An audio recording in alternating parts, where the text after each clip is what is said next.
Hello everyone, welcome to the live session. तो अब हम देखने वाले हैं एनसीईआरटी का इकोनॉमिक्स क्लास 10 का, तो जिसमें आज हम देखेंगे चैप्टर 3 मनी एंड क्रेडिट। तो शुरू करते हैं हमारा आज का chapter. Money as a medium of exchange. The use of money spends a very large part of our everyday life. Look around you and you would easily be able to identify several transactions involving money in any single day. Can you make a list of these? In many of these transactions, goods are being bought and sold with the use of money.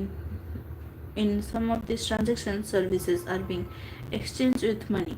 For some, there might not be any actual transfer of money taking place now, but a promise to pay money later.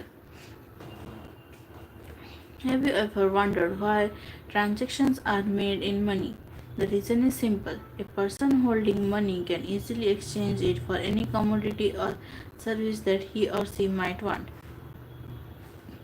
Thus, everyone prefers to receive payments in money and then exchange the money for things that they want.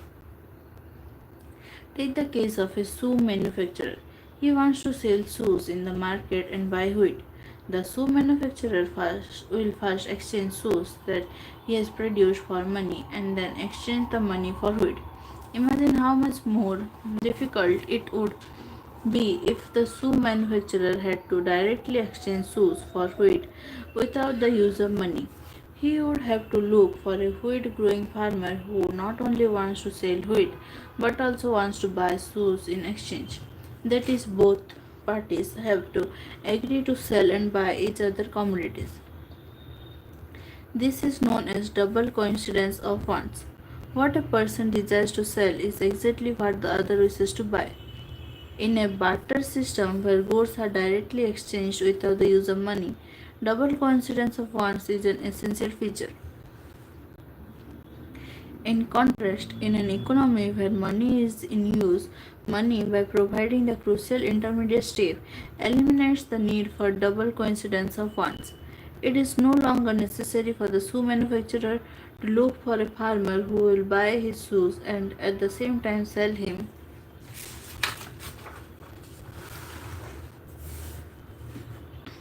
wheat. All he has to do is find a buyer for his shoes. Once he has exchanged his shoes for money, he can purchase wheat or any other commodity in the market. Since money acts as an intermediate in the exchange process, it is called a medium of exchange. Modern forms of money. We have seen that money is something that can act as a medium of exchange in transactions. Before the introduction of coins, a variety of objects was used as money. For example, since the very early ages, Indians used grains and cattle as money. Thereafter came the use of metallic coins, gold, silver, copper coins, a phase which continued well into the last century. Currency. Modern forms of money include currency, paper notes, and coins. Unlike the things that were used as money earlier, modern currency is not made of precious metals such as gold, silver, and copper. And unlike grain and cattle, they are neither of everyday use. The modern currency is without any use of its own. Then, why is it accepted as a medium of exchange? It is accepted as a medium of exchange because the currency is authorized by the government of the country. In India, the Reserve Bank of India issues currency notes on behalf of the central government. As per Indian law, no other individual or organization is allowed to issue currency. Moreover, the law legalizes the use of rupee as a medium of payment that cannot be refused in settling transactions in India. No individual in India can legally refuse a payment made in rupees. Hence, the rupee is widely accepted as the medium of exchange. Deposits with bank. The other form in which people hold money is as deposits with bank. At a point of time, people need only some currency for their day-to-day needs. For instance, workers who receive their salaries at the end of each month have extra cash at the beginning of the month. What do people do with this extra cash? They deposit it with the banks by opening a bank account in their name. Banks accept the deposit and also pay an amount as interest in deposits. In this way, people's money is safe with the banks and it earns an amount as interest. People also have the provision to withdraw the money as and when they require. Since the deposits in the bank accounts can be withdrawn on demand, these deposits are called demand deposits.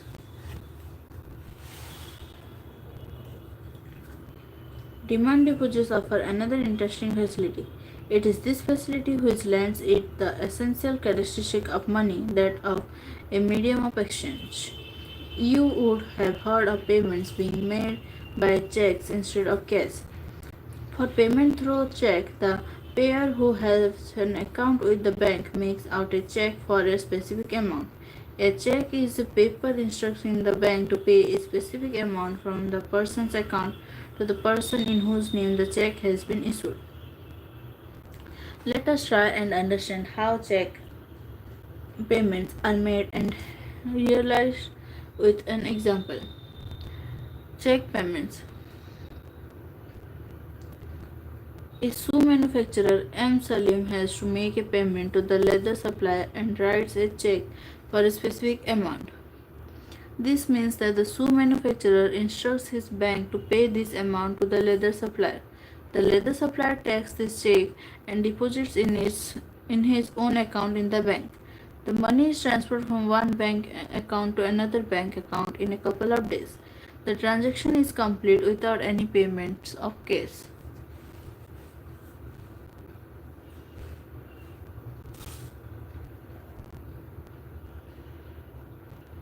Thus, we see that demand deposits are the essential features of money. The facility of check against demand deposits make it possible to directly settle payments without the use of cash. Since demand deposits are accepted widely as means of payment, along with currency, they constitute money in the modern economy. You must remember the role that the banks play here. But for the banks, there would be no demand deposits and no payments by check against these deposits. The modern forms of money, currency, and deposits are closely linked to the working of the modern banking system.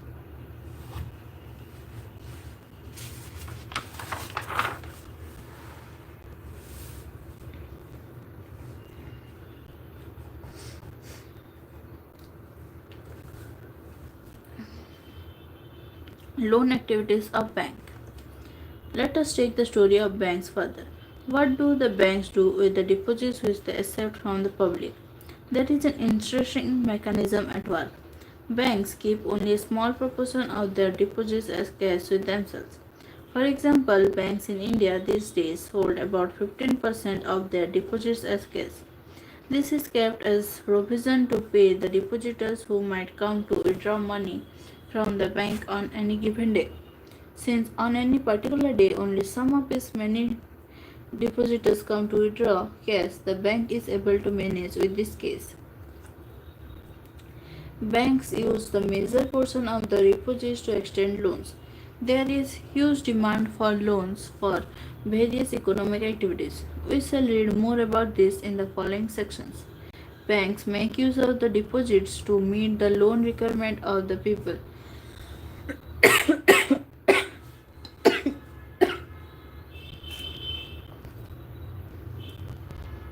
In this way, bank accounts mediate between those who have surplus funds, the depositors, and those who are in need of these funds, the borrowers. Banks charge a higher interest rate on loans than what they offer on deposits. The difference between what is charged from borrowers and what is paid to depositors is their main source of income. What do you think would happen if all the depositors went to ask for their money at the same time?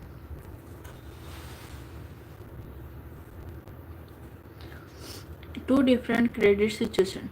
A large number of transactions in our day-to-day activities involve credit in some form or the other. Credit loan refers to an agreement in which the lender supplies the borrower with money, goods, or services in return for the promise of future payment. Let us see how credit works through the following two examples. Festival season. It is festival season 2 months from now, and the shoe manufacturer Salim has received an order from a large trader in town for 3,000 pairs of shoes to be delivered in a month time. To complete production on time, Salim had to hire a few more workers for stitching and pasting work. He has to purchase the raw materials to meet these expenses. Salim obtains loans from two sources. First, he asks the leather supplier to supply leather now and promises to pay him later. Second, he obtains loan in cash from the large trader as advance payment for 1,000 pair of shoes with a promise to deliver the whole order by the end of the month. At the end of the month, Salim is able to deliver the order, make a good profit, and repay the money that he had borrowed. In this case, Salim obtains credit to meet the working capital needs of production. The credit helps him to meet the ongoing expenses of production, complete production on time, and thereby increase his earnings. Credit therefore plays a vital and positive role in this situation. Swapna's problem. Swapna, a small farmer, grows groundnut on her 3 acres of land. She takes a loan from the money lender to meet the expenses of cultivation, hoping that her harvest would help repay the loan. Midway through the season, the crop is hit by pests and the crop fails. Though Swapna sprays her crops with expensive pesticides, it makes little difference. She is unable to repay the moneylender and the debt grows over the year into a large amount. Next year, Swapna takes a fresh loan for cultivation. It is a normal crop this year, but the earnings are not enough to cover the old loan. She is caught in debt. She has to sell a part of the land to pay off the debt.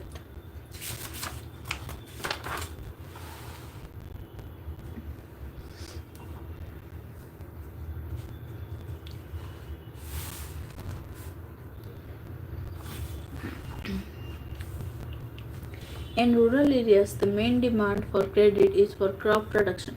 Crop production involves considerable cost on seeds, fertilizers, pesticides, water, electricity, repair of equipment, etc. There is a minimum stretch of 3 to 4 months between the time when the farmers buy these inputs and when they sell the crop. Farmers usually take crop loans at the beginning of the season and repay the loan after harvest. Repayment of the loan is crucially dependent on the income from farming. In Swapna's case, the failure of the crop made loan repayment impossible. She had to sell part of the land to repay the loan. Credit, instead of helping Swapna improve her earnings, left her worse off. This is an example of what is commonly called debt trap. Credit in this case pushes the borrower into a situation from which recovery is very painful. In one situation, credit helps to increase earnings and therefore the person is better off than before. In another situation, because of the crop failure, credit pushes the person into a debt trap. To repay her loan, she has to sell a portion of her land. She is clearly much worse off than before. Whether credit would be useful or not, therefore, depends on the risk in the situation and whether there is some support in case of loss.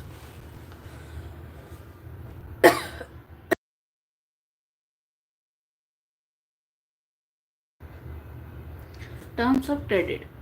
Every loan agreement specifies an interest rate which the borrower must pay to the lender along with the repayment of the principal.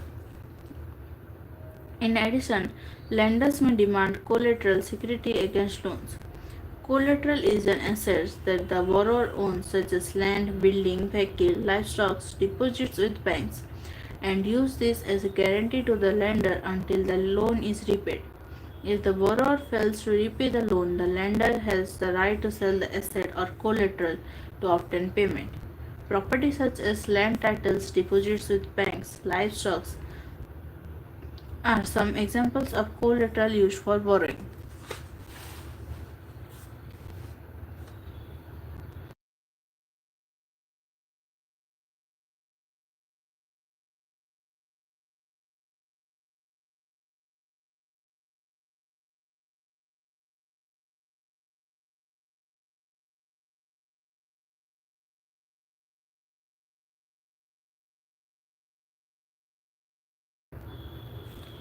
A house loan.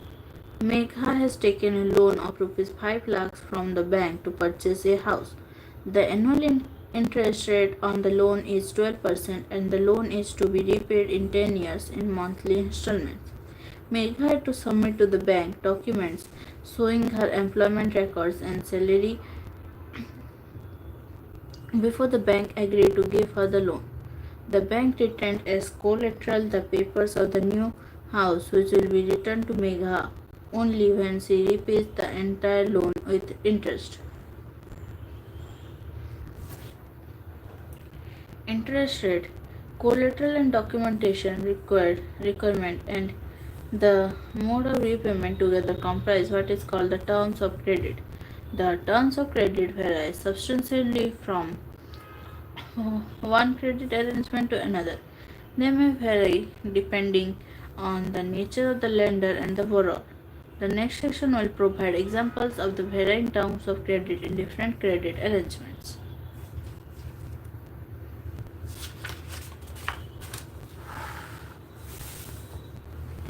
Variety of credit arrangements. Example of a village. Rohit and Ranjan had finished reading about the terms of credit in class. They were eager to know the various credit arrangements that existed in their area. Who were the people who provided credit? Who were the borrowers? What were the terms of credit? They decided to talk to some people in their village. Read what they record. 15th November 2016. We head directly for the fields where most farmers and laborers would be working at this time of the day. The fields are planted with potato crops.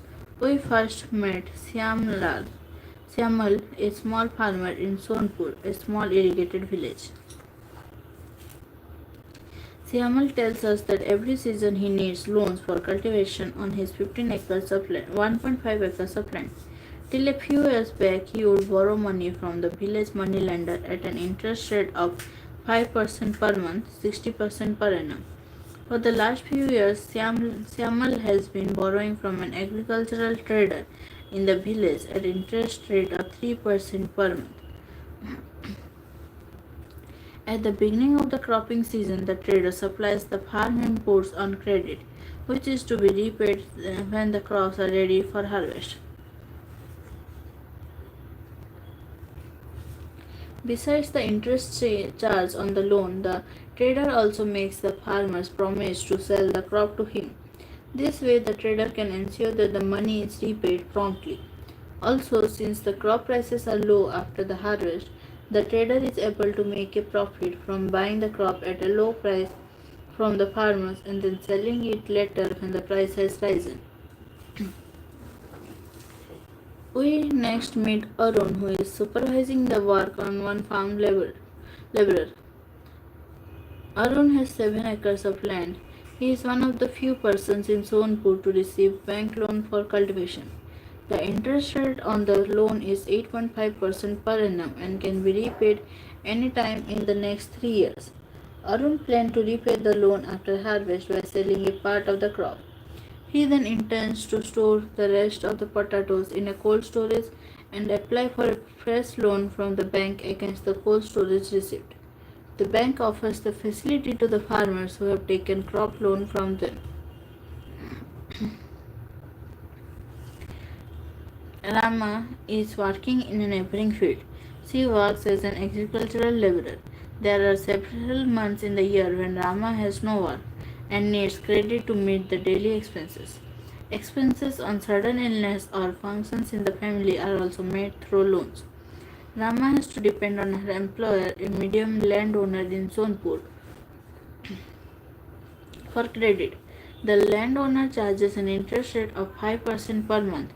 Rama repays the money while working for the landowner. Most of the time, Rama has to take a fresh loan before the previous loan has been repaid.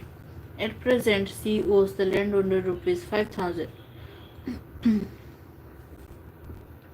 Though the landowner does not treat her well, she continues to work for him since she can get loans from him when in need.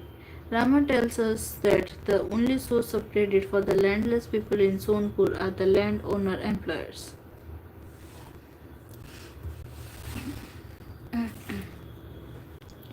Loans from cooperatives. Besides banks, the other major source of cheap credit in rural areas are the cooperative societies for or cooperatives. Members of a cooperative pool their resources for cooperation in certain areas.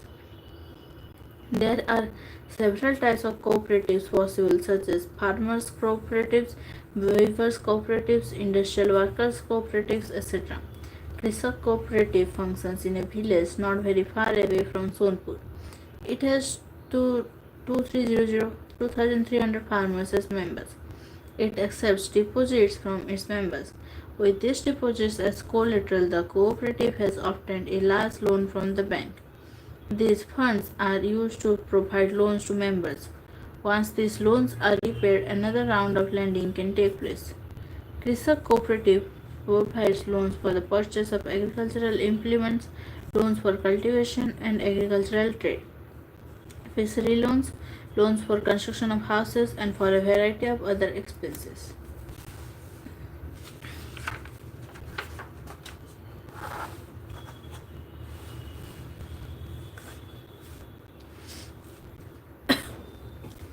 Formal sector credit in India. We have seen in the above example that people obtain loans from various sources. The various types of loans can be conveniently grouped as formal sector loans and informal sector loans. Among the formal are loans from banks and cooperatives. The informal lenders include money lenders, traders, employers, relatives and friends, etc. In graph 1, you can see the various sources of credit to rural households in India. Is more credit coming from the formal sector or the informal sector? The Reserve Bank of India supervises the functioning of formal sources of loan. For instance, we have seen that the banks maintain a minimum cash balance out of the deposits they receive. The RBI monitors the banks in actually maintaining cash balance. Similarly, the RBI sees that the banks give loans not just to profit making businesses and traders, but also to small cultivators, small scale industries, to small borrowers, etc. Periodically, banks have to submit information to the RBI on how much they are lending to whom, at what interest rate, etc. There is no organization which supervises the credit activities of lender in the informal sector. They can lend at whatever interest rate they choose. There is no one to stop them from using unfair means to get their money back.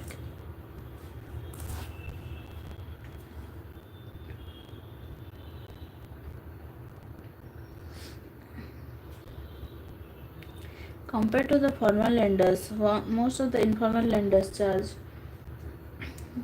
a much higher interest on loans. Thus, the cost to the borrower of the informal loans is much higher. Higher cost of borrowing means a larger part of the earnings of the borrowers is used to repay the loan. Hence, borrowers have less income left for themselves, as we saw for Syamal in Sonpur. In certain cases, the high interest rate for borrowing can mean that the amount to be repaid is greater than the income of the borrower. This could lead to increasing debt, as we saw for Rama in Sonpur, and debt trap. Also, people who might wish to start an enterprise by borrowing may not do so because of the high cost of borrowing.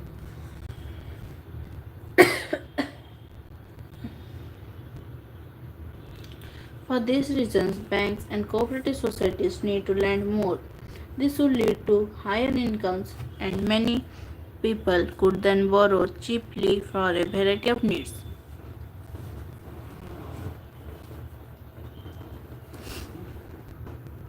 They could grow crops, do business, set up small scale industries, etc. They could set up new industries or trade in goods. Cheap and affordable credit is crucial for the country's development. Formal and informal credit. Who gets what? Graph 2 shows the importance of formal and informal sources of credit for people in urban areas. The people are divided into four groups from poor to rich as shown in figure. You can see that 85% of the loans taken by poor households in the urban areas are from informal sources. Compare this with the rich urban households. What do you find? Only 10% of their loans are from informal sources, while 90% are from formal sources. A similar pattern is also found in rural areas. The rich households are availing cheap credit from formal lenders, whereas the poor households have to pay a large amount for borrowing.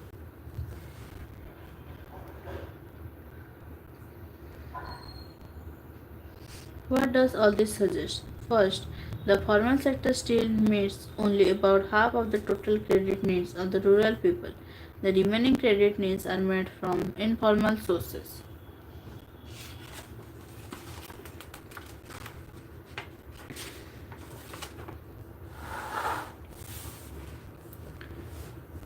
Most loans from informal lenders carry a very high interest rate and do little to increase the income of the borrowers. Thus, it is necessary that banks and cooperatives increase their lending, particularly in the rural areas, so that the dependence on informal source of credit reduces. Secondly, while formal sector loans need to expand, it is also necessary that everyone receive these loans. At present, it is the richer households who receive formal credit, whereas the poor have to depend on the informal sources. It is important that the formal credit is distributed more equally so that the poor can benefit from the cheaper loans. Self-help groups for the poor. In the previous section, we have seen that poor households are still dependent on informal sources of credit. Why is this so? Banks are not present everywhere in rural India. If and when they are present, getting a loan from a bank is much more difficult than taking a loan from informal sources. As we saw for Megha, bank loans require proper documents and collateral. Absence of collateral is one of the major reasons which prevents the poor from getting bank loans. Informal lenders such as money lenders on the other hand know the borrowers personally and hence are often willing to give a loan without collateral. The borrowers can, if necessary, approach the money lenders even without repaying their earlier loans. However, the moneylenders charge very high rates of interest, keep no records of the transaction, and harass the poor borrowers. In recent years, people have tried out some newer ways of providing loans to the poor. The idea is to organize rural poor, in particular women, into self help groups, SSGs, and pool collect their savings. A typical SSG has 15 to 20 members, usually belonging to one neighborhood, who meet and save regularly. Saving per member varies from rupees 25 to rupees 100 or more, depending on the ability of the people to save. Members can take small loans from the group itself to meet their needs. The group charges interest on these loans, but this is still less than what the money lenders charge. After a year or two, if the group is regular in savings, it becomes eligible for availing loan from the bank. Loan is sanctioned in the name of the group and is meant to create self-employment opportunities for the members. For instance, small loans are provided to the members for real, real, releasing mortgaged land for meeting working capital needs, example buying seeds, fertilizers, raw materials like bamboo and cloth, for housing materials, for acquiring assets like sewing machine, handlooms, cattle, etc.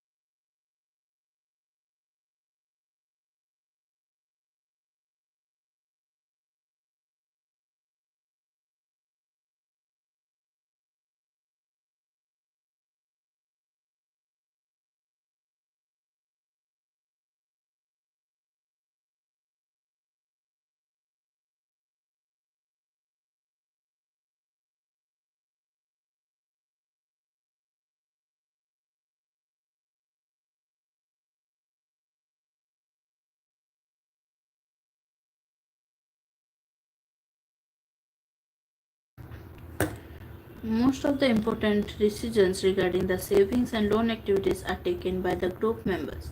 The group decides as regards the loan to be granted, the purpose, amount, interest to be charged, repayment schedule, etc. Also, it is the group which is responsible for the payment of the loan.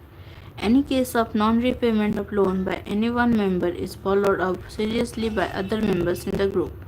Because of this feature, banks are willing to lend to the poor women when organized in SHGs even though they have no collateral as such.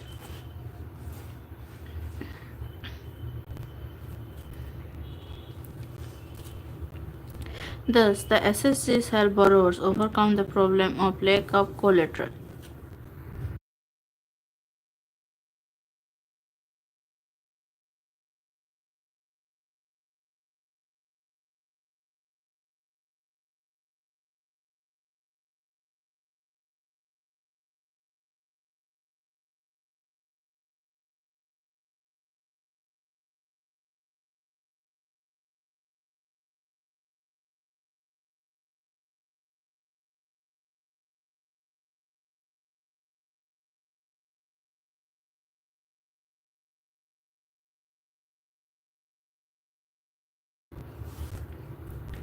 They can get timely loans for a variety of purposes and at a reasonable interest rate.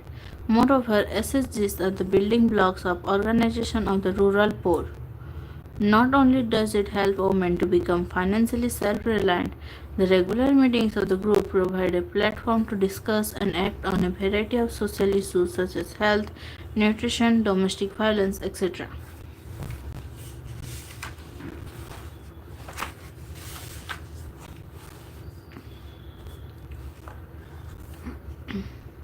Grameen Bank of Bangladesh.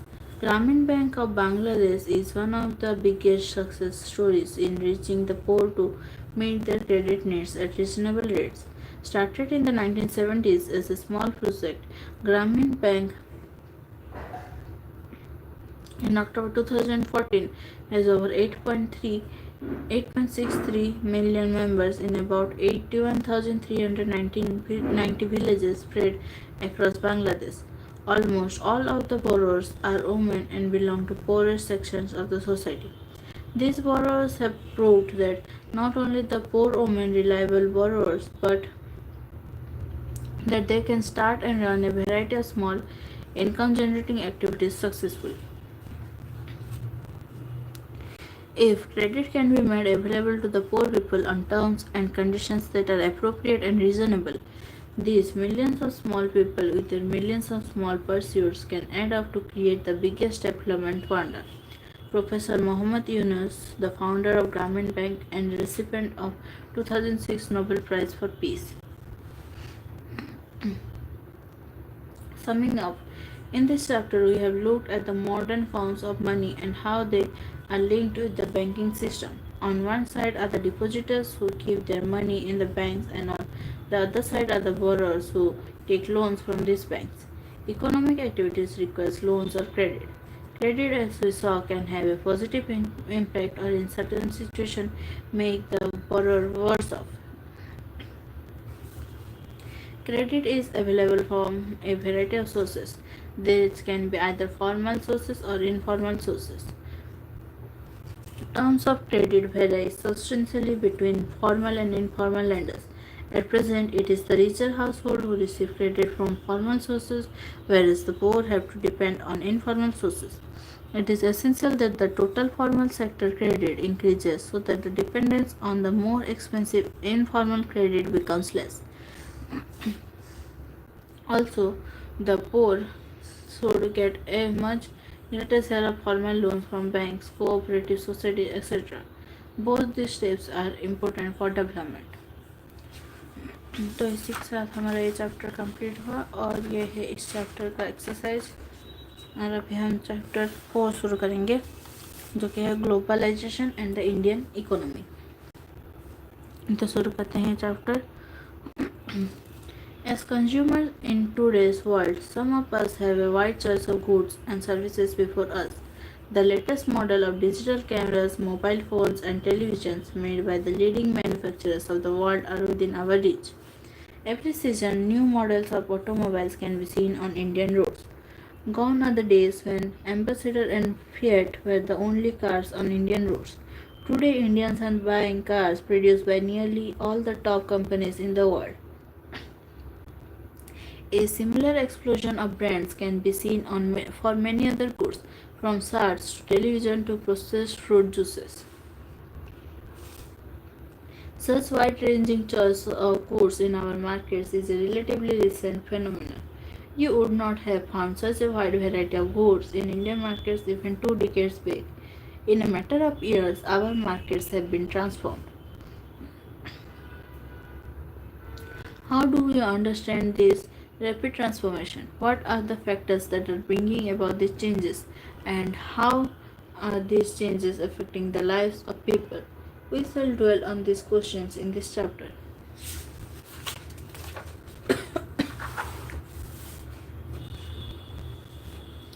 Production across countries.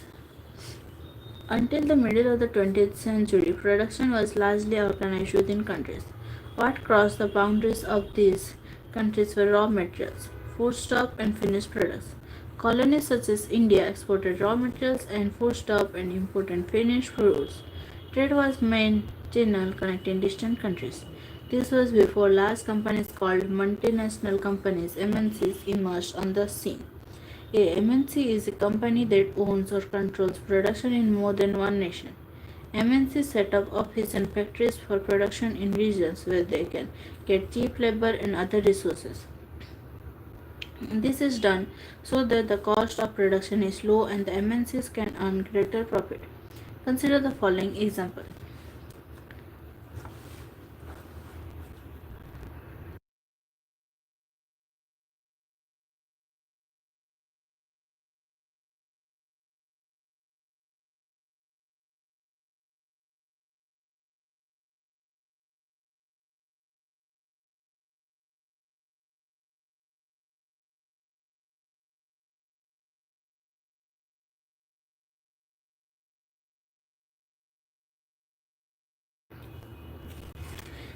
Spreading of production by an MNC.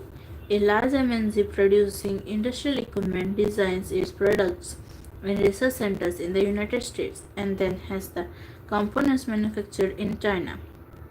These are then shipped to Mexico and Eastern Europe, where the products are assembled and finished products are sold all over the world.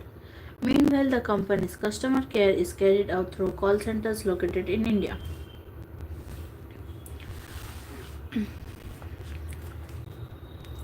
In this example, the MNC is not only selling its finished goods globally, but more important, the goods and services are produced globally. As a result, production is organized in increasingly complex ways. The production process is divided into small parts and spread out across the globe.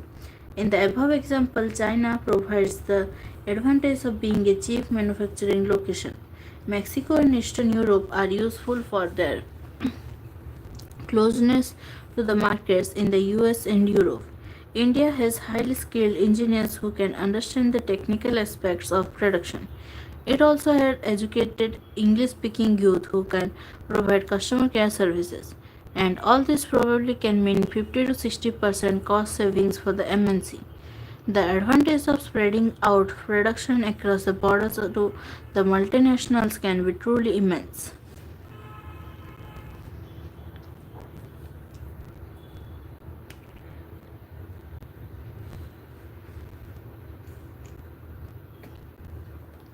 Interlinking production across countries.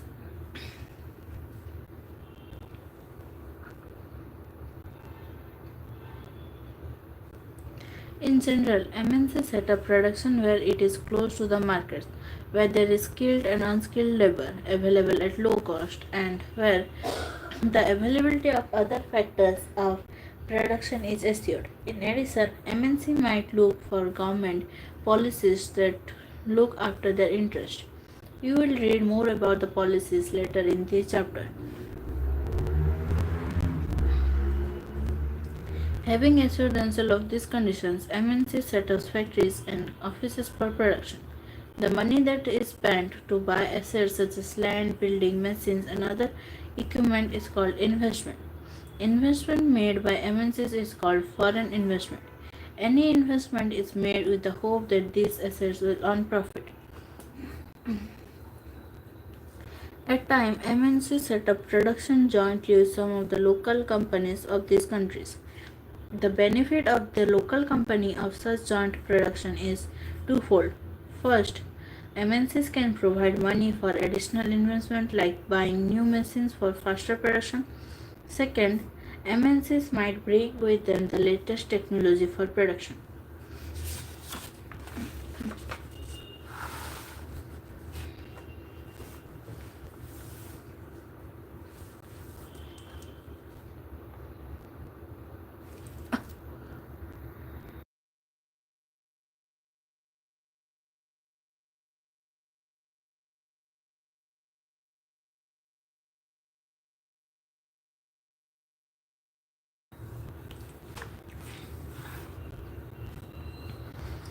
But the most common route for MNC investment is to buy up local companies and then to expand production.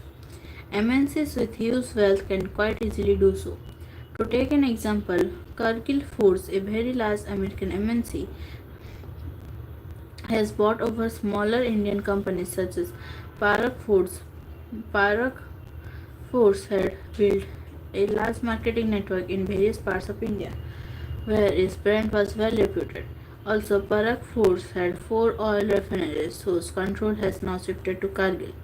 Cargill is now the largest producer of edible oil in India with a capacity to make 5 million pouches daily.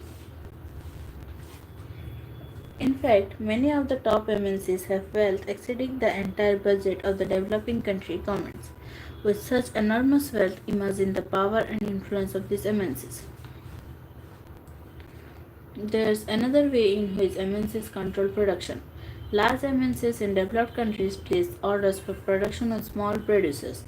Garments, footwear, sports items are examples of industries where production is carried out by a large number of small producers around the world.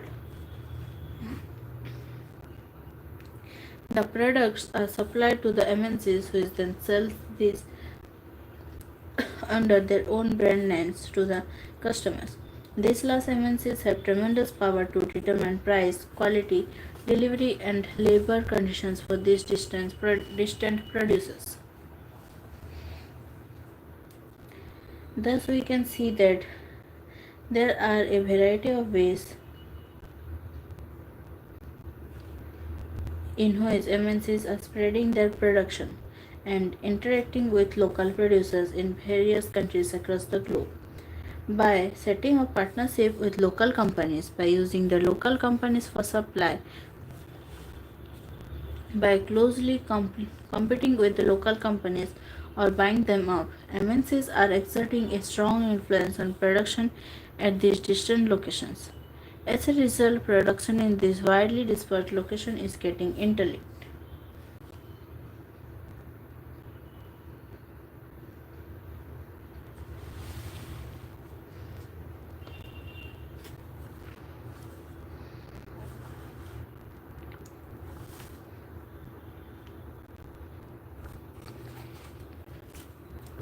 Ford Motors, an American company, is one of the world's largest automobile manufacturers with production spread over 26 countries of the world.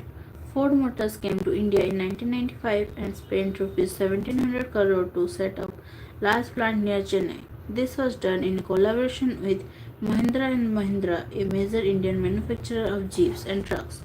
By the year 2014, Ford Motors was selling 77,000 cars in the Indian markets, while another 77,000 cars were exported from India to South Africa, Mexico, and Brazil. The company wants to develop Ford India as a component supplying base for its other plants across the globe. Foreign trade and integration of markets. For a long time, foreign trade has been the main channel connecting countries. In history, you would have read about the trade routes connecting India and South Asia to markets both in the East and West, and the extensive trade that took place along these routes. Also, you would remember that it was trading interests which attracted various trading companies such as the East India Company to India. What then is the basic function of foreign trade?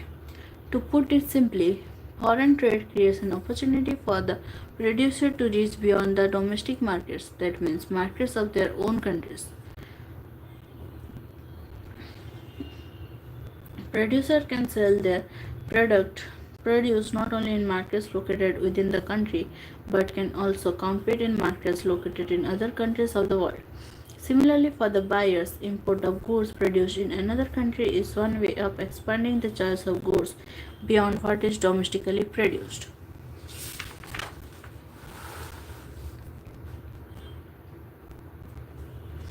Let us see the effect of foreign trade through the example of Chinese toys in the Indian markets. Chinese toys in India. Chinese manufacturers learn of an opportunity to export toys to India, where toys are sold at a high price. They start exporting plastic toys to India. Buyers in India now have the option of choosing between Indian and Chinese toys. Because of the cheaper prices and new designs, Chinese toys become more popular in the Indian markets. Within a year, 70 to 80% of the toy shops have replaced Indian toys with Chinese toys. Toys are now cheaper in Indian markets than earlier. What is happening here? As a result of trade, Chinese toys come into the Indian markets. In the competition between Indian and Chinese toys prove better. Indian buyers have a greater choice of toys and at lower prices. For the Chinese toy makers, this provides an opportunity to expand business. The opposite is true for Indian toy makers. They face losses as their toys are selling much less.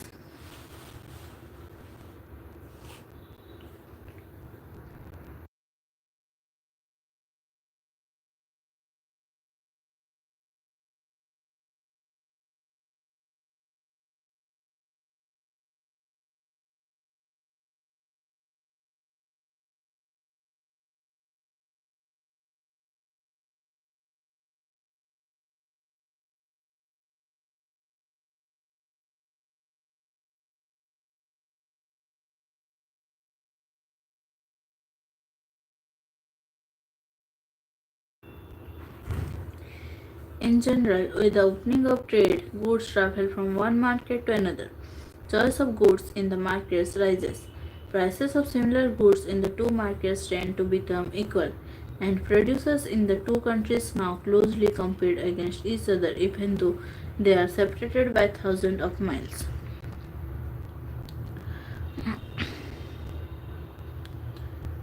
Foreign trade thus results in connecting the markets or integration of markets in different countries.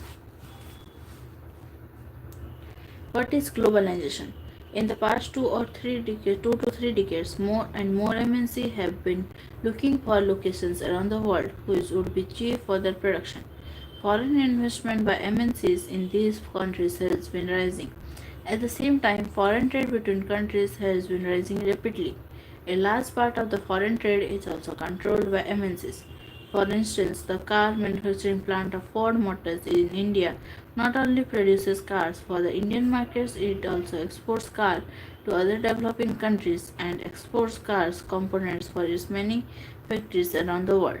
Likewise, activities of most MNCs involve substantial trade in goods and also services.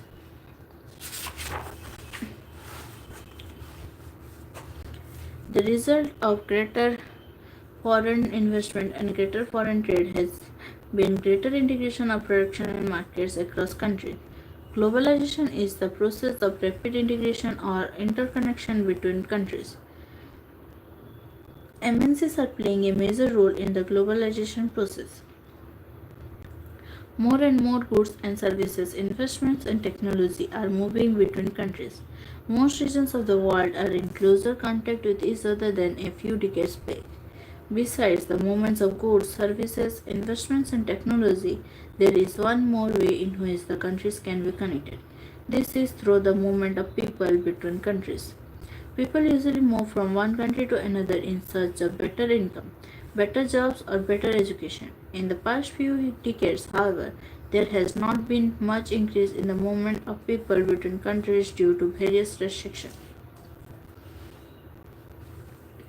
Factors that have enabled globalization. Technology.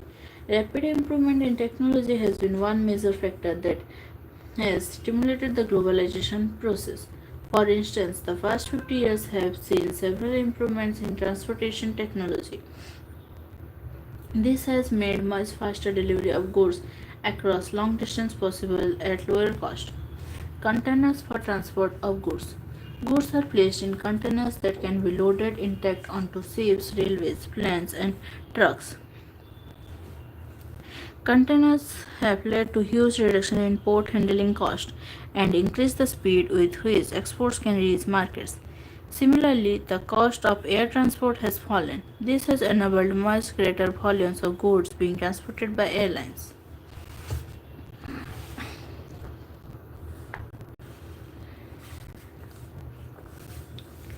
Even more remarkable have been the development in information and communication technology. In recent time, technology in the areas of telecommunication, computers, internet has been changing rapidly. Telecommunication facilities, telegraph, telephone, including mobile phones, fax, are used to contact one another around the world, to access information instantly, and to communicate from remote areas. This has been facilitated by satellite communication devices. As you would be aware, computers have now entered almost every field of activity.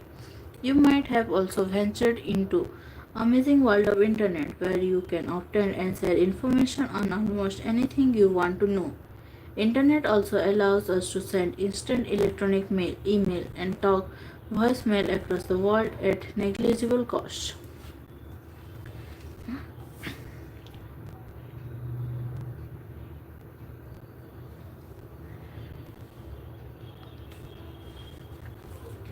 Information and communication technology, or IT in short, has played a major role in spreading out production of services across countries. Let us see how.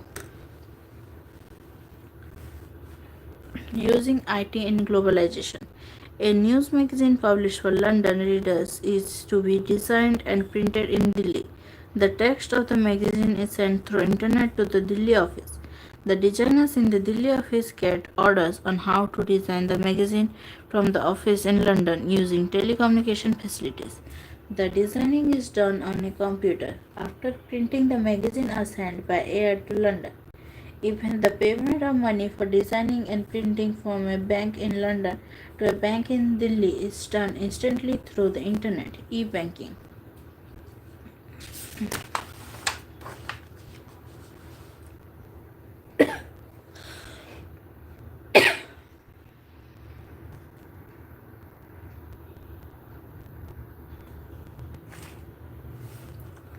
Liberalization of foreign trade and foreign investment policy.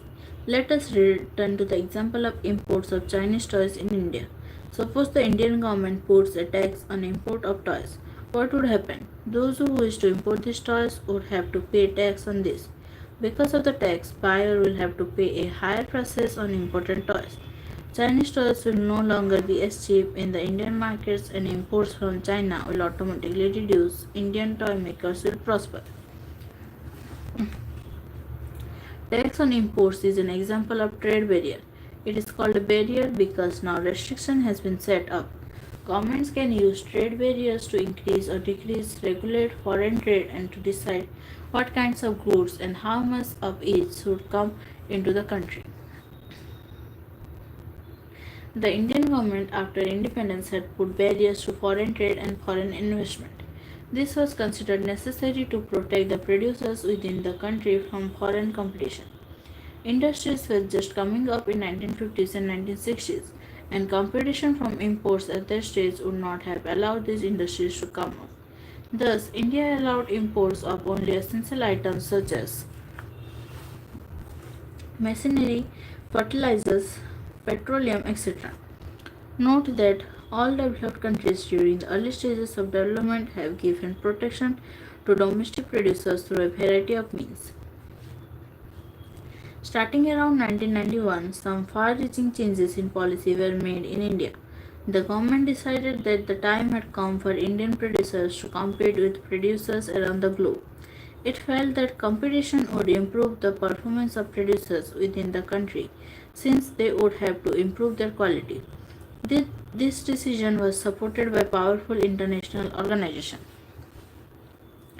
Thus, barriers on foreign trade and foreign investment were removed to large extent. This meant that goods could be imported and exported easily, and also foreign companies could set up factories and offices here. Removing barriers or restrictions set by the government is what is known as liberalization. With liberalization of trade, businesses are allowed to make decisions freely about what they wish to import or export. The government imposes much less restriction than before and is therefore said to be more liberal.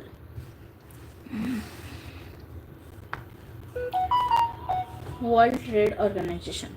We have seen that the liberalization of foreign trade and investment in India was supported by some very powerful international organizations. These organizations say that all barriers to foreign trade and investment are harmful. There should be no barriers. Trade between countries should be free. All countries in the world should liberalize their policies. World Trade Organization (WTO) is one such organization whose aim is to liberalize international trade. Started at the initiative of the developed countries, WTO establishes rules regarding international trade and sees that these rules are obeyed. As on July 2016, nearly 165 countries of the world are currently members of the WTO. Though WTO is supposed to allow free trade for all, in practice it is seen that the developed countries have unfairly retained trade barriers. On the other hand, WTO rules have forced the developing countries to remove trade barriers. An example of this is the current debate on trade in agricultural products. Debate on trade practices. You have seen in chapter 2 that the agriculture sector provides the bulk of employment and a significant portion of the GDP in India. Compare this to a developed country such as the US with the share of agriculture in GDP at 1% and its share in total employment a tiny 0.5%. And yet this is very small percentage of people who are engaged in agriculture in the US receive massive sums of money from the US government for production and for exports to other countries. Due to this massive money that they receive, US farmers can sell the farm products at abnormally low prices. The surplus farm products are sold in other countries' markets at low prices, adversely affecting farmers in these countries. Developing countries are therefore asking the developed country governments, we have reduced trade barriers as per WTO rules, but you have ignored the rules of WTO and have continued to pay your farmers vast sums of money. You have asked our government to stop supporting our farmers, but you are doing so yourself. Is this free and fair trade?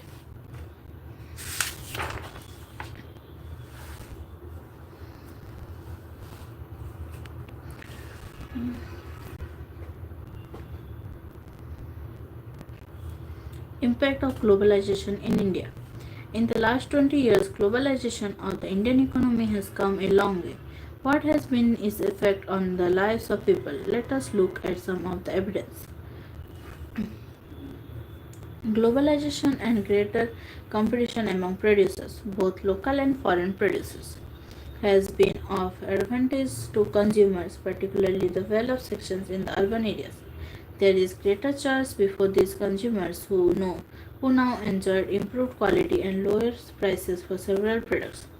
As a result, these people today enjoy much higher standards of living than was possible earlier. Among producers and workers, the impact of globalization has not been uniform.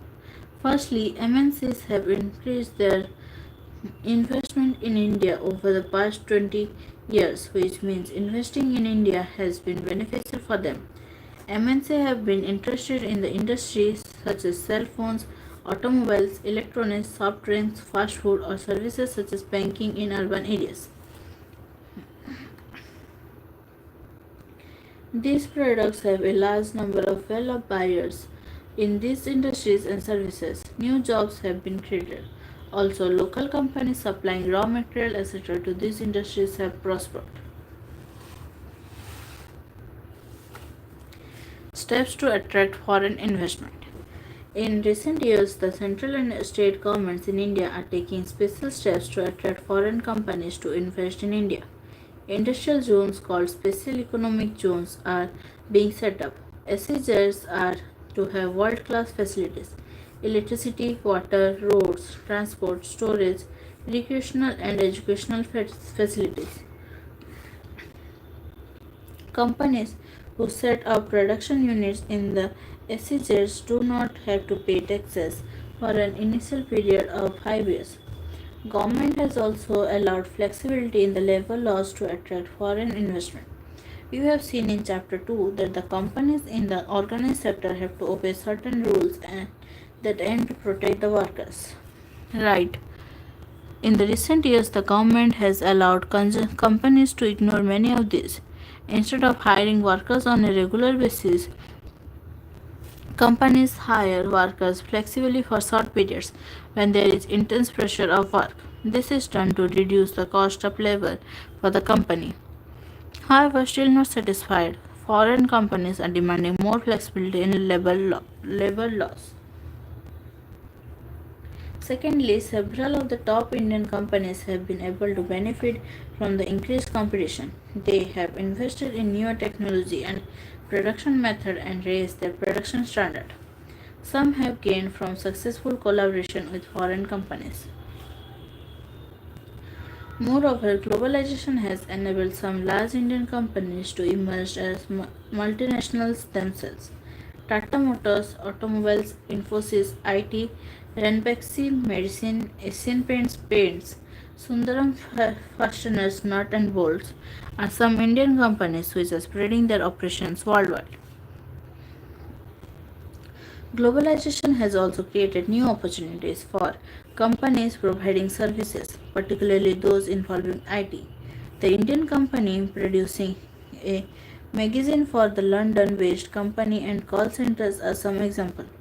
Besides, a host of services such as data entry, accounting, administrative tasks, engineering are now being done cheaply in countries such as India and are exported to the developed countries.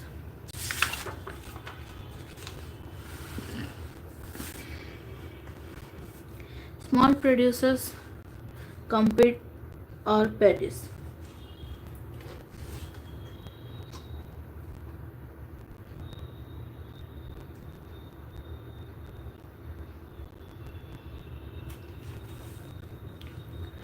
For a large number of small producers and workers, globalization has posed major challenges. Rising competition. Ravi did not expect that he would have to face a crisis in such a short period of his life as industrialist. Ravi took a loan from the bank to start his own company producing capacitors in 1992 in Hosur, an industrial town in Tamil Nadu. Capacitors are used in many electronic home appliances including tube lights, television, etc. Within 3 years, he was able to expand production and had 20 workers working under him. He struggled to run his company started when the government removed restriction on imports of capacitors as per its agreement at WTO in 2001. His main clients, the television companies, used to buy different components including capacitors in bulk for the manufacture of television sets. However, the competition from the MNC brands forced the Indian television companies to move into assembling activities for MNCs. Even when some of them bought capacitors, they would prefer to import as the price of the imported item was half the price charged by people like Ravi. Ravi now produces less than half the capacitor that he produced in the year 2000 and has only 7 workers working for him. Many of Ravi's friends in the same business in Hyderabad and Chennai have closed their units. Batteries, capacitors, plastic toys, tires, dairy products, and vegetable oils are some examples of industries where the small manufacturers have been hit hard due to competition. Several of the units have shut down, rendering many workers jobless. The small industrialists in India employ the largest number of workers, 20 million in the country, next only to agriculture.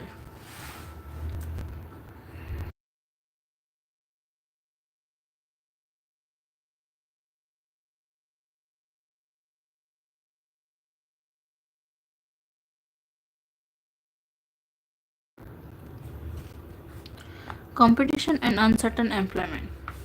Globalization and the pressure of competition have substantially changed the lives of workers. Faced with growing competition, most employers these days prefer to employ workers flexibly.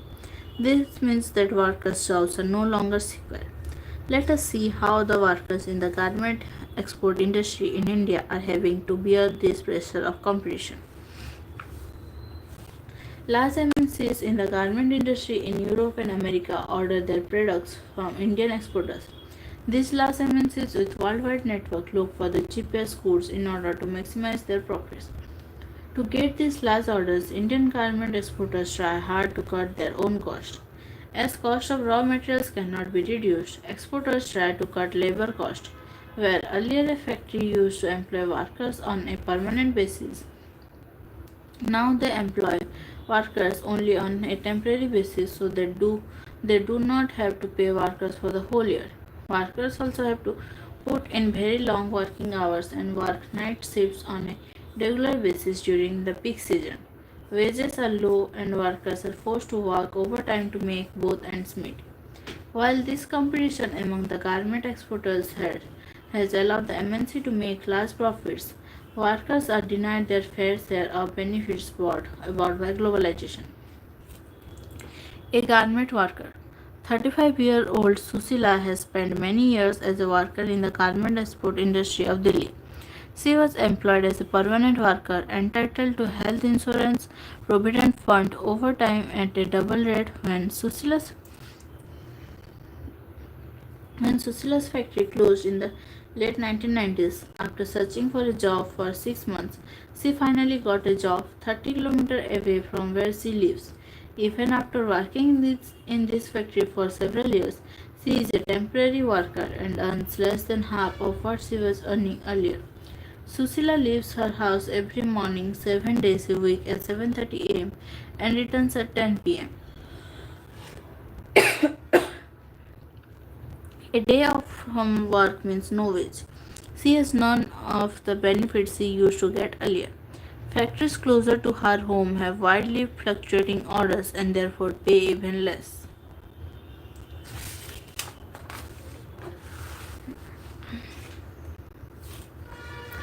The condition of work and the hardship of the workers described above have become common to many industrial units and services in India. Most workers today are employed in the unorganized sectors. Moreover, increasingly conditions of work in the organized sectors have come to resemble the unorganized sectors.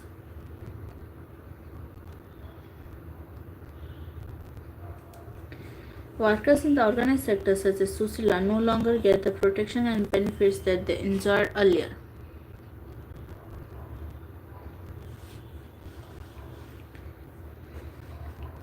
The struggle for a fair globalization.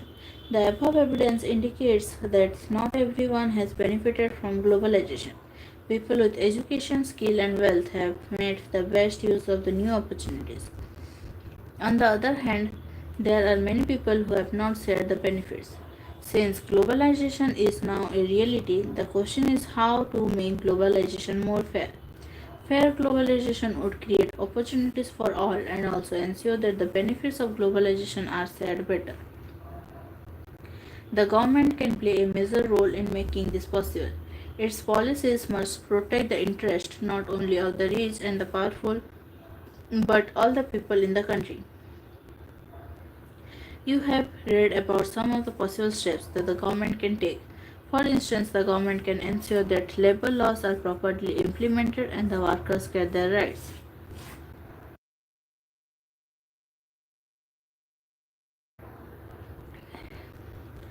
It can support small producers to improve their performance till the time they become strong enough to compete. If necessary, the government can use trade and investment barriers. It can negotiate a WTO for fairer rules. It can also align with other developing countries with similar interests to fight against the domination of developed countries in the WTO. In the past few years, massive campaigns and representation by people's organizations have influenced important decisions relating to trade and investment at the WTO. This has demonstrated that people also can play an important role in the struggle for fair globalization. Summing up, in this chapter, we looked at the present phase of globalization. Globalization is the process of rapid integration of countries. This is happening through greater foreign trade and foreign investments. MNCs are playing a major role in the globalization process. More and more MNCs are looking for locations around the world that are cheap for their production. As a result, production is being organized in complex ways. The technology, particularly IT, has played a big role in organizing production across countries. In addition, liberalization of trade and investment has facilitated globalization by removing barriers to trade and investment. At the international level, WTO has put pressure on developing countries to liberalize trade and investment. While globalization has benefited well-off consumers and also producers with skills, education and wealth, many small producers and workers have suffered as a result of the rising competition. Fair globalization would create opportunities for all and also ensure that the benefits of the globalization are shared better.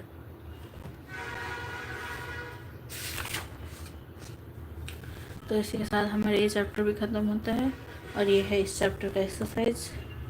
तो अगर आप channel पे new हैं तो channel को subscribe कर दीजिए और नोटिफिकेशन आइकन पर क्लिक कर दीजिए ताकि आप डेली लाइव क्लास ज्वाइन कर सके। और अगर आपको वीडियो अच्छी लगी तो लाइक कर दीजिए। तो आज का सेशन यहीं तक था। Thank you, thanks for joining.